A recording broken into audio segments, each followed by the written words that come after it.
Hi everybody! This video is on the topic of teaching your puppy to be less excited about his dinner if he eats too fast or overexcitedly, or perhaps he has a tendency to guard his dinner.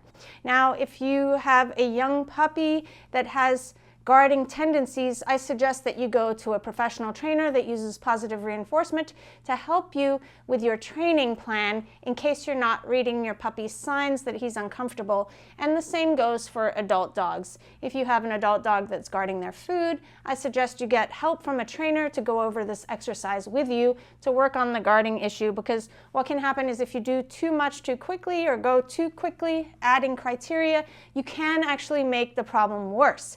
If you're approaching your puppy while he's eating and you're stressing him out, he might actually be more stressed by this game than it having any positive effect on his behavior. So the goal of the game is that the puppy is going to be eating his normal meal, which is a low value reinforcement. So you have to really know how to tell the difference between high value and low value. So I'm going to be feeding him kibble in the bowl, and then as I approach, I'm going to reinforce his response of looking, having a positive emotional response to me coming over, which is lifting his head up from his meal, and then I'm going to reinforce that with a high value treat and then let him go back to eating his meal.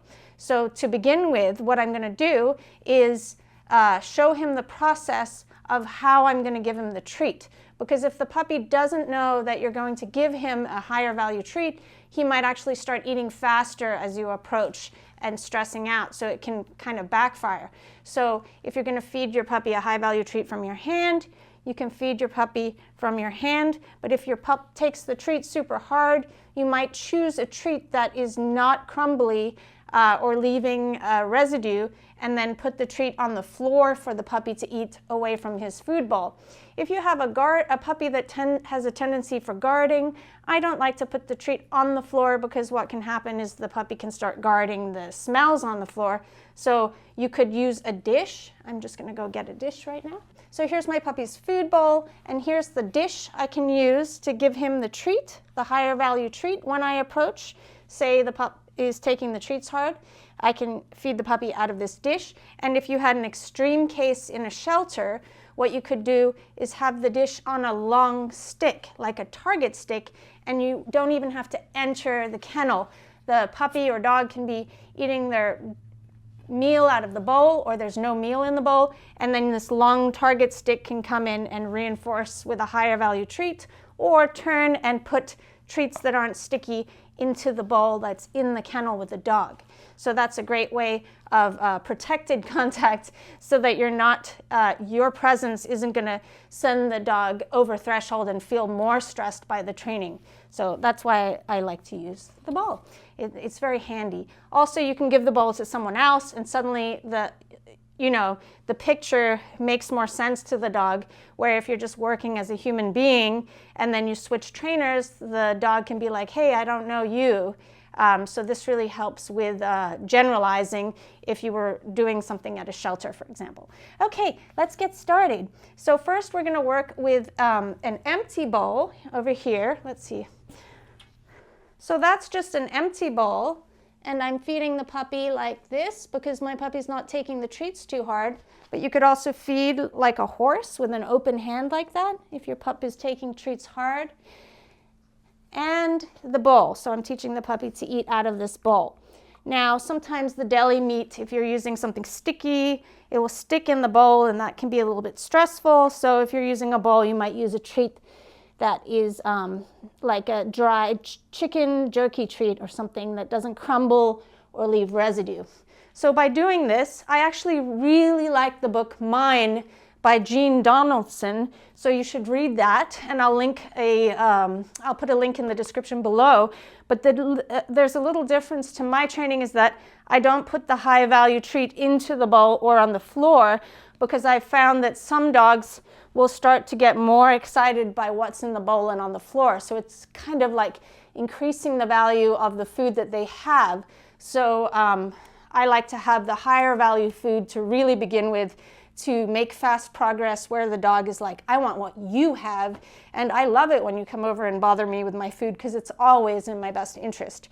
Okay, and you can really build that positive emotional response and use that concept of novelty coming into their space with the novelty treat when they're eating something that's not so good. Another thing that I wanted to mention quickly is that you can see that my puppy is pretty calm right now, and that's because he had a big breakfast, he had lots of play, he's played with his toys, you know, he's been loose playing around with toys, then he took a nap, and then when he woke up from the nap he was kind of sleepy, and he's full from his breakfast, which was 2 hours ago, not full but satisfied. And you can see his general behavior is just he's calm and relaxed around the food, which is amazing because he can get super excited by the treats that I have here, which is actually roast beef, which he was having, getting overexcited about earlier. So choosing the right time to train can really help with the training process. Don't do this training before a meal. Feed your puppy a meal and then do the training when your puppy's not in an excitable mood. Okay, and hopefully you won't get into an excitable mood. So if you notice the pup get super excited, you can always stop and start again later. So now that we've practiced giving the treat to the dog, so the dog is anticipating high rewards coming from us, I'm going to put some of his food in the bowl, and then after he's done eating it, I'm going to invite him to get a treat from me. So I'm just going to go get some of his food.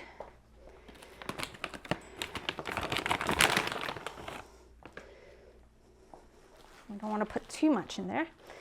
So I'm going to give him some of these tiny kibbles in here, and he can eat those. And I'm not having him in a corner or against a wall. He's out in the middle, out in the open eating his food. And then when he's done, or he looks up away from his food, he's going to come over for his high value treat like that.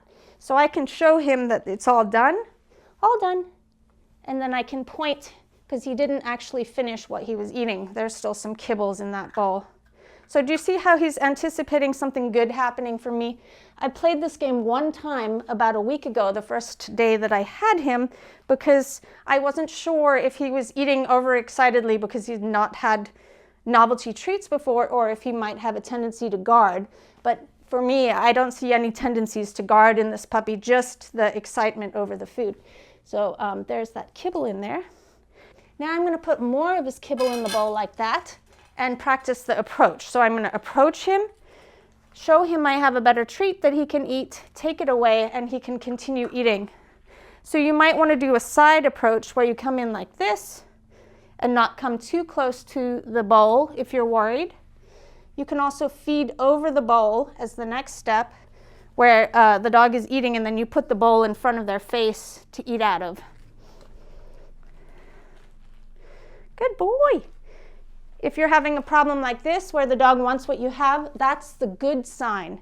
So what's happening is your dog is learning that no one's coming to steal their food and that the food they're eating is not that exciting. So you're reducing that arousal over eating their food and preventing the dog thinking that you're coming to steal their food every time you come over. So what you're looking for is that slow, floppy tail like this. You don't want it to be doing this or held high over the back. Sorry, puppy.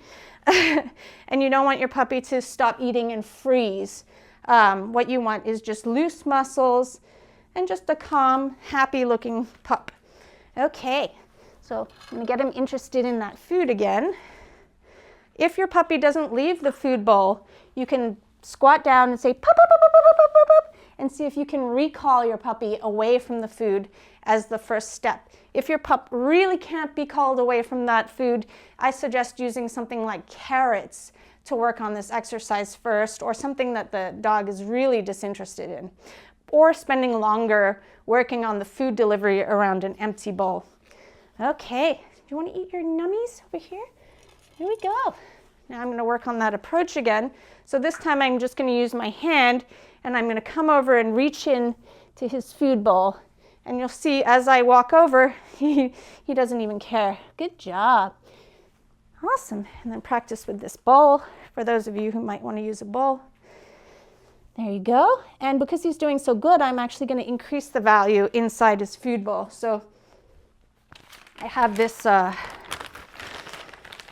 dried, it's, what's it called? Freeze-dried chicken. So he really likes that. So now that freeze-dried chicken is in the bowl with the kibble, and I have the roast beef. So I'm going to come in with my bowl and say, pop, pop, pop, pop, pop. And you can see he's having a hard time being called away from the chicken. So this would be, you know, where the treats are the same value. Now I can't get him away from what he has. So in this situation, what he's got is too reinforcing to leave.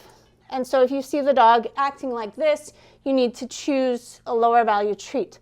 I really was sure that he thought the roast beef was better, but he hasn't had that chicken in quite a few days because I ran out, so it was just the crumbs he's licking up. So what I could do instead is clean out that bowl and practice with using the freeze-dried chicken and then some other sort of food in there. So practice with a variety of different treats and foods that the puppy's eating if you're really worried that your puppy is guarding or getting overexcited by different types of food. So the more variety of food you use, the more your puppy is going to realize that you're not coming to steal whatever he has, and he can relax and enjoy his meal and not worry. Awesome. So I'm adding some of his kibble there. And there's still the residue of that chicken that I gave him. So I'm going to come in, and he's leaving the kibble for my hand because the residue of chicken is not that interesting for him.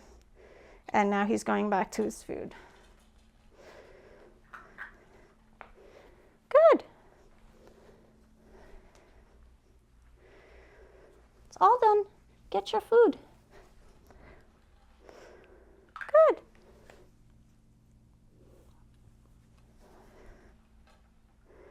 Good. Another thing that's extremely important to remember if you don't want your dog to be overexcited by their dinner is that the process of giving the dinner is going to reinforce whatever behavior they're doing before the dinner. So if you're taking a long time to prepare the meal and the puppy's getting overexcited, then when you put the meal down, you're going to reinforce that puppy for doing whatever he did before you gave him the food. So if he's barking and whining, he most likely will continue to do that, or jumping on your leg.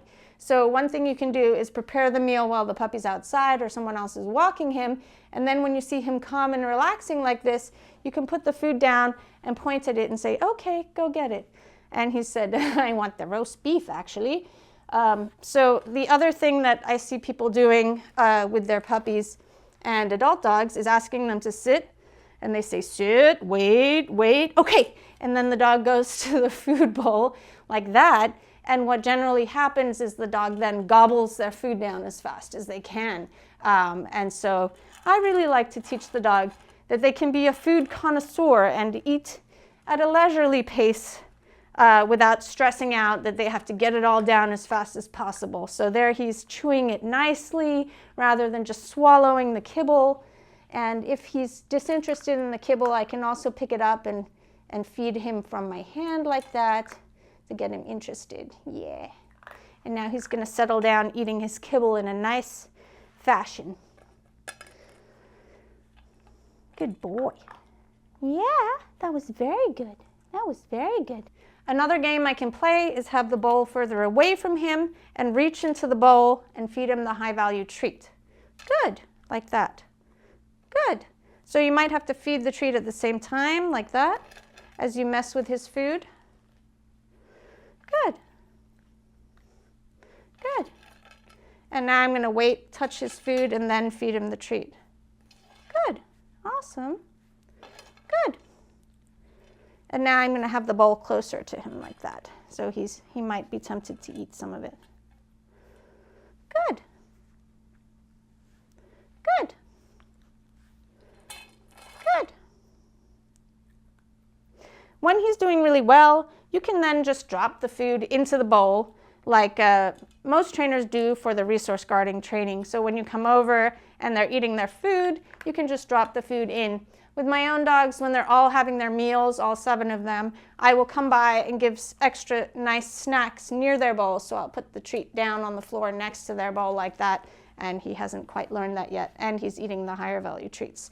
So it's really easy to find the yummy treat and then continue with their meal. And that really helps to slow everyone down when it's dinner time and there's a lot of dogs in the house. It's also important, I suggest, if you have multiple dogs, to have them at a distance from each other that they feel comfortable. A lot of people will line their dogs up where they're right next to each other when eating, and some of my dogs are really fine with that, and they really don't care because they trust that I won't let the other dogs get their meal. But other dogs like their privacy to eat slowly without this other dog's body right there while they're eating. So it really depends on your dog, but I suggest that you do give them enough distance where they feel comfortable having their dinner. Hey, and they get to really enjoy it. I hope you found this video helpful for your training. If you'd like to support my work, don't forget to like, comment, and subscribe to my channel. You can also become a supporting member of channel Kiko Pup by clicking the join button. See you later.